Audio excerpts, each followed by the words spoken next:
Tired of your TikTok ads blending into the endless scroll? Let's supercharge your user-generated content for TikTok ads and make them impossible to ignore. First, the hook is everything. You've got about 3 seconds to grab attention. Think about what stops you mid-scroll. Is it an intriguing question, a surprising visual, or maybe a relatable problem your product solves, presented in a shocking way? For example, instead of just showing the product, focus on the transformation it brings. Start with the unboxing, the initial struggle, and then bam, the amazing result. Use quick cuts and text overlays so even with the sound off, people get the core message. Next, lean into what's hot on TikTok. This means tapping into trending sounds, popular filters, and even viral challenges or memes. But here's the crucial part: adapt them to your product organically, not just slapped on. If a sound is about a specific feeling, how does your product evoke that feeling?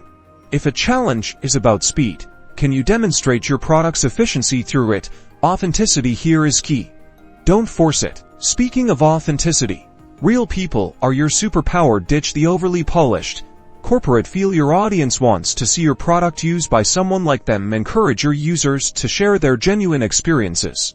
Think about raw, unscripted moments, a genuine reaction, a funny mishap, or a simple demonstration of how it fits into their daily life. These are the moments that build trust and make your ad feel like a recommendation from a friend, not a sales pitch. Combine these elements: a captivating hook, trending relevance, and authentic user experiences, and watch your UGC creatives soar on TikTok.